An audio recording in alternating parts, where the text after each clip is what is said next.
Hello friends, we are starting with a new chapter that is comparative statement. बेटा ये comparative statement का format मैंने आपको इस पेज पे दिखा रखा है। ये कंपैरेटिव का फॉर्मेट है, लेकिन बेटा अभी मैं आपको जूम करके बताऊंगा।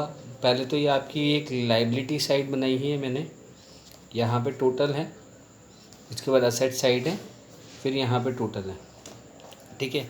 फिर यहाँ पे कुछ कॉलम्स हैं जो मैं अभी जूम करके आपके साथ डिस्कस करूँगा। पहले इक्विटीज़ एंड लाइबिलिटी साइड को दिखाऊंगा और फिर उसके बाद असेट वाली जो नीचे वाली साइड है उसको दिखाऊंगा। एक बार पूरा फॉर्मेट इसलिए बता रहा हूँ ताकि आपको पता रहे कि दोनों चीज़ें हमको ऊपर नीचे की तरफ ही बनानी है, ठीक है। अब हम पहले इक्विटीज़ एंड लाइबिलिटीज़ को स्टार्ट करते हैं। बेटा आप पहले फॉर्मेट ड्रॉ कर लेना अपनी कॉपी में ठीक तरीके से, क्योंकि ये चैप्टर पूरा का पूरा बेस्ड है फॉर्मेट्स पे, ठीक है। ओके बेटा, तो पहले अपन ऊपर वाले कॉलम्स देख लें। जैसे एक पर्टिकुलर का कॉलम है, नोट नंबर 1 का कॉलम है, फिर लिखा है 31/3/2018, this is your previous year, और लिखा है 31/3/2019, this is your current year. फिर उसके बाद ऑब्सोल्यूट चेंज इंक्रीज़ और डिक्रीज़ का कॉलम बनेगा, और परसेंटेज चेंज इंक्रीज़ और डिक्रीज़, मतलब यहाँ परसेंटेज निकलेगी, ठीक है। इसको अगर मैं फर्स्ट कॉलम दूँ, उसको 2 और उसको 3, और this is your 4th and this is 5th, तो ए और बी कॉलम में तो क्या होगा, जो गिवन वैल्यूज़ हैं वो आएंगी। 4th कॉलम के अंदर हम क्या करेंगे, बी माइनस ए, मतलब बी में से ए को माइनस करेंगे तो हमारे पास डिफरेंस निकलेगा, उसको हम बोलेंगे सी। और जब सी को आप डिवाइड करेंगे ए से और मल्टीप्लाई करेंगे 100 से, तो आपके पास डी आ जाएगा, मतलब परसेंटेजेस आ जाएंगी, ठीक है। अब हम बात करते हैं बेटा इक्विटीज़ एंड लाइबिलिटीज़ के बारे में। तो बेटा इक्विटीज़ एंड लाइबिलिटीज़ में मैं पहले भी डिस्कस कर चुका हूँ, रेशियो के अंदर भी मैंने डिस्कस किया था बेटा कि इक्विटीज़ एंड लाइबिलिटीज़, मतलब लाइबिलिटी साइड में एक तो शेयर होल्डर फंड होता है, उसके अंदर ए और बी होते हैं, जैसे शेयर कैपिटल और रिजर्व एंड सरप्लस, और हम इसको इक्विटी बोलते थे हमारे रेशियोज़ के अंदर। नॉन करेंट लाइबिलिटीज़ में बेटा लॉन्ग टर्म बोरोइंग्स और लॉन्ग टर्म प्रोविजंस आते हैं, इनको हम डेट बोला करते थे, ठीक है। फिर करेंट लाइबिलिटीज़ में आपकी शॉर्ट टर्म बोरोइंग्स आती हैं। शॉर्ट टर्म बोरोइंग्स में हम बोल सकते हैं बेटा बैंक ओवरड्राफ्ट इसका एग्जाम्पल है। ट्रेड पेबल्स में आपको पता ही है बेटा क्रेडिटर्स और बिल्स पेबल्स आते हैं, ठीक है, ये भी हम रेशियोज़ में पढ़ चुके हैं। अदर करेंट लाइबिलिटीज़ में बेटा हमने क्या क्या पढ़ा है, हमने अदर करेंट लाइबिलिटीज़ में पढ़ा है जैसे कि आपके आउटस्टैंडिंग एक्सपेंसेस हैं या फिर इनकम रिसीव्ड इन एडवांस है, वो आपकी अदर करेंट लाइबिलिटीज़ में आते हैं। फिर शॉर्ट टर्म प्रोविज़न के अंदर आपका प्रोविज़न फॉर टैक्स आता है, ठीक है। तो इस तरीके से आपने ये सब चीज़ें पढ़ रखी हैं रेशियो के अंदर, सिर्फ आपको ये याद रखना है ये फॉर्मेट, ठीक है। तो आप ए वाले कॉलम के अंदर वैल्यूज़ लिख देंगे, ठीक है, और फिर आप बी वाले कॉलम्स के अंदर वैल्यूज़ लिख देंगे, और ए और बी का डिफरेंस करके ये वाले कॉलम को फिल कर देंगे। अभी मैं क्वेश्चन में ही बताऊंगा बेटा। और इस वाले कॉलम को ए वाली वैल्यूज से डिवाइड करके इंटू 100 करना है, तो बेटा आपके पास परसेंटेज आ जाएगा, ठीक है। अभी ये बात क्लियर है, ठीक है। इसी तरीके से बेटा आपको ये असेट वाला पार्ट बनाना है। तो असेट्स में क्या क्या आते थे, नॉन करेंट असेट्स आते थे। नॉन करेंट असेट्स में फिक्स असेट्स होते हैं, टेंजिबल और इंटेंजिबल। तो बेटा टेंजिबल में plant and machinery, land and building. बेटा मैंने आपको पूरा का पूरा जो रेशियो की शीट भेजी है उसमें फिक्स असेट्स में, टेंजिबल में कौन कौन सी असेट्स आती हैं आपको वहाँ दे रखी है, और इंटेंजिबल में जैसे गुडविल, कॉपीराइट, ट्रेडमार्क, ये सब चीज़ें, लाइसेंस, सॉफ्टवेयर, सब चीज़ें आती हैं। Non current investment long term investments को बोला जाता है, और long term loans and advances बेटा इसकी आपको सब कैटेगरी याद नहीं रखनी, ज़्यादा काम नहीं आएंगी। करंट एसेट्स में बात करें तो आपके current investment, short term investment, inventories हैं, ट्रेड रिसीवल में आपके अगेन डेटर्स और बीआर आएंगे। कैश एंड कैश इक्विवेलेंट में कैश एट बैंक और कैश इन हैंड आता है, और short term loans and advances की आपको सब कैटेगरीज याद नहीं रखनी है। और अदर करेंट असेट्स में आपके प्रीपेड एक्सपेंसेस और अक्रूड इनकम आती है, ठीक है। फिर यहाँ टोटल हो जाएगा। अब एक बार बेटा एक क्वेश्चन करके देखते हैं, इसको आप ड्रॉ जरूर कर लेना अच्छे से अपनी कॉपीज़ के अंदर, ठीक है बेटा। मैंने ऊपर के आपको कॉलम्स भी बता दिए हैं, नीचे की कैटेगरीज भी बता दी हैं, पहले इसको आप ठीक से बना लेना, उसके बाद पॉज कर करके बना लेना, उसके बाद ही क्वेश्चन स्टार्ट करना, ठीक है। एक बार क्वेश्चन करके देखते हैं बेटा। तो बेटा ये आपको इलस्ट्रेशन नंबर 1 दे रखा है, from following are the balance sheet of X limited as at 31 March 2019 and 18 equities and liabilities, share capital, reserve and surplus दे रखा है। नॉन करेंट लाइबिलिटीज़ में long term borrowings, current liabilities में trade payables, assets में non current assets, fix assets, tangible, intangibles दे रखे हैं आपको बेटा।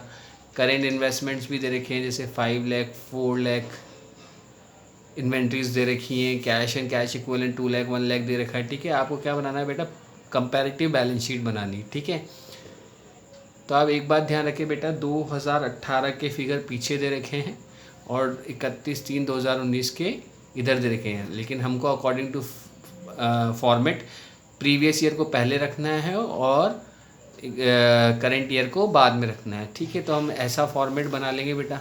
ये देखो, ये सॉल्यूशन है। ठीक है, आधा सॉल्यूशन पीछे वाली पेज पर है बेटा, लेकिन पहले डिस्कस कर लें बेटा। एज इट इज़ फॉर्मेट को कॉपी किया है इस क्वेश्चन के अंदर, कुछ अलग से नहीं किया है। ठीक है, ये 5 लाख 3 लाख लिख दिया मैंने एज इट इज़, और ये 10 लाख 2 लाख ये 2018 के फिगर्स हैं बेटा, ये 2019 के फिगर्स हैं। ठीक है, अब ये वाला कॉलम है जो मुझे कैलकुलेट करना पड़ता है। अब हमको क्या करना है, बी माइनस ए, मतलब 10 लैक्स में से 5 लाख गए तो कितने बचेंगे, 5 लाख। ठीक है, और जब आप 5 लाख को डिवाइड करोगे 5 लाख से इंटू 100 करेंगे तो ये आपके पास आएगा 100%। ठीक है, तो पहले तो आपको क्या करना है, b माइनस ए डिफरेंस देखना है, ये 5 लाख और इस 5 लाख को 5 लाख से डिवाइड करना है यहाँ। ठीक है, तो आपके पास इंटू 100 करेंगे तो 100% आएगा।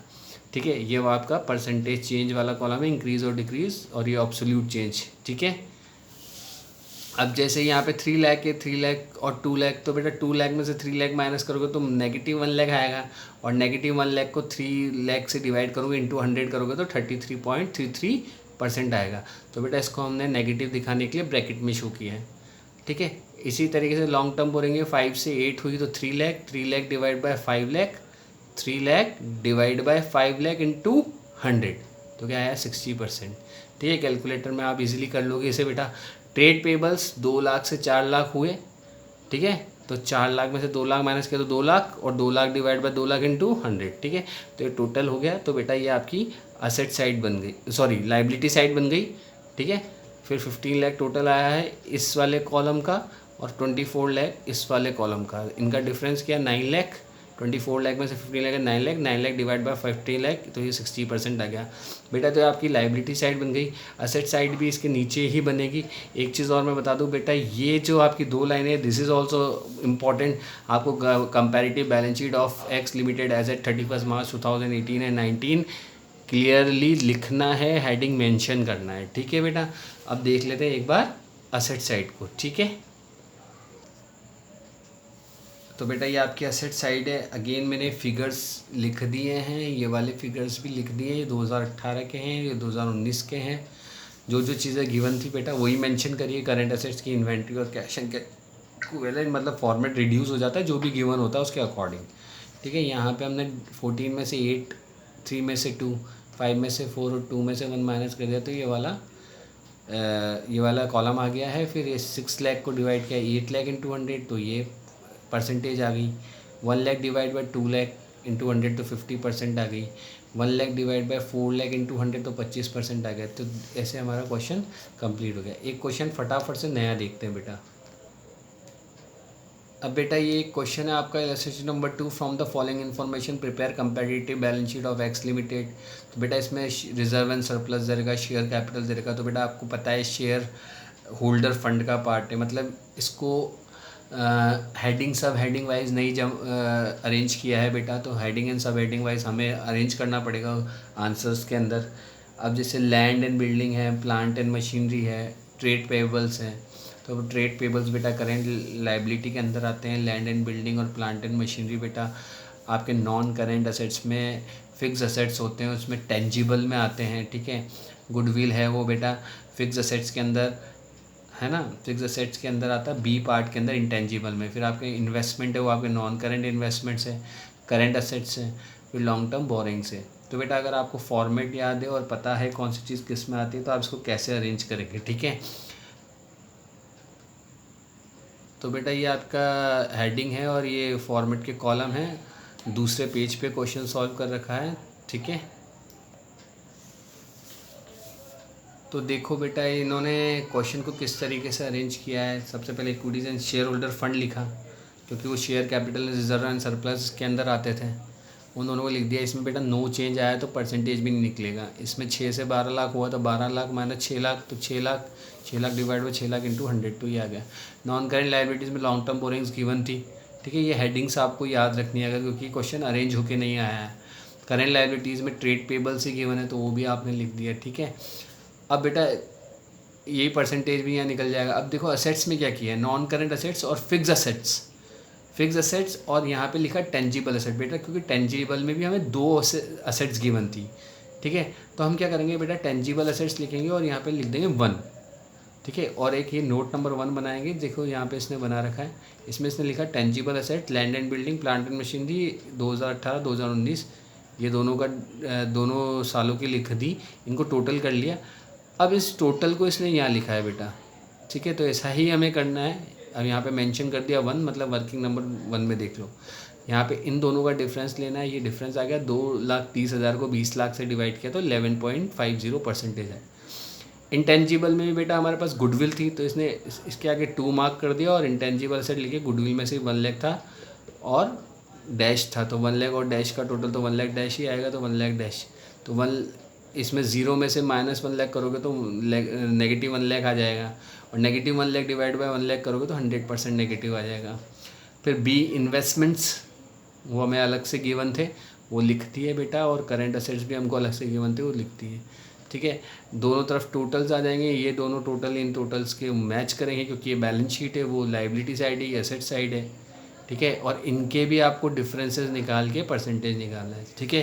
तो बेटा आपको कुछ कल होमवर्क भी आपको दे दूंगा मैं अभी, ठीक है, फ़ोटोग्राफ भेज दूंगा। Okay, thank you.